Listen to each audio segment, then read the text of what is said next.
Welcome to the Guardianly Real Scam Stories podcast. Today, we're unpacking a really sneaky trick that's targeting everyday people just trying to buy and sell stuff online. We are diving into an explainer on what's known as the Google Voice Verification Scam. It's a trap that relies entirely on a tiny 6-digit code and a whole lot of psychological manipulation. Let's get into it.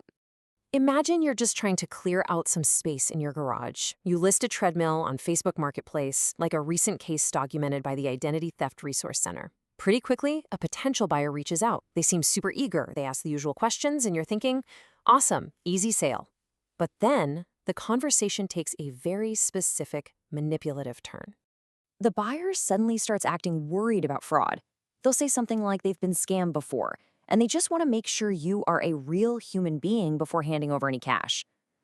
Mona Terry, the Chief Victims Officer for the Identity Theft Resource Center, puts it perfectly. She says they're flipping the script a bit and saying, hey, I need you to prove that you're legitimate. And because we all want to be seen as trustworthy, our natural instinct is to say, of course I'm legitimate. What do you need me to do? And that is exactly where the trap springs. The so-called buyer tells you they're going to send a 6-digit verification code to your phone. All you got to do is read it back to them to prove you're real. Suddenly, your phone buzzes. You look down and you see a completely legitimate text message directly from Google with that exact 6-digit code. So what's actually happening behind the scenes? Well, the scammer is sitting at their computer, going to Google Voice, which is a free online phone service, and trying to open a brand new account. But Google requires a real phone number to link it to, so they input your phone number. Google's automated system then texts you the verification code to confirm it.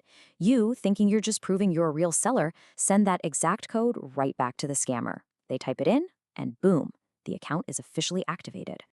Now, you might be wondering, what's the point? The crucial thing to understand here is that their goal isn't to drain your bank account today. It's to steal your phone number so they can create a digital disguise to scam others tomorrow. By handing over that code, you've just given them a fully functional, untraceable phone number. They can now make calls, send texts, and rip off countless other people, all while hiding behind an anonymous Google Voice account. And the unseen fallout of this is incredibly frustrating. Fraud Authority's Steve Weissman points out a really terrifying reality. He notes that if the phone number used in future crimes is ever traced back by law enforcement or even a furious victim, it traces right back to the innocent person who gave up that 6-digit code. The scammers are literally using your phone number to hide their tracks, making you an unwitting tool for their criminal enterprise. To put the sheer scale of this into perspective, think about this number: 60%. According to a June 2024 report by the Identity Theft Resource Center, a staggering 60% of all scams reported to them in 2023 were Google Voice scams. It's happening everywhere. We're talking dating apps, people posting lost pets, folks looking for apartment rentals. It's a massive, massive issue. So how do we stop this from happening to us? First, you've got to investigate buyer profiles. If a profile was created yesterday and barely has any pictures, that is a huge red flag. Second, check for copied photos. Scammers steal images all the time, so do a quick reverse image search on Google to see if their profile picture actually belongs to someone else. And third, the absolute golden rule: never ever share a verification code. Google clearly states they will never ask for this code, and a legitimate buyer will literally never need it.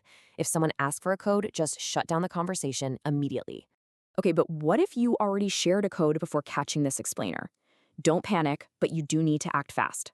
First, change your Google account password and enable two-factor authentication to lock down your primary Google ecosystem. Second, you can actually reclaim your number and kick the scammer out. Just go to voice.google.com/regain and follow the instructions to disconnect your number from their fraudulent account. And finally, report the fraud to the Federal Trade Commission and the FBI's Internet Crime Complaint Center. It all boils down to one really provocative question: who really owns your digital identity once you hand over the keys?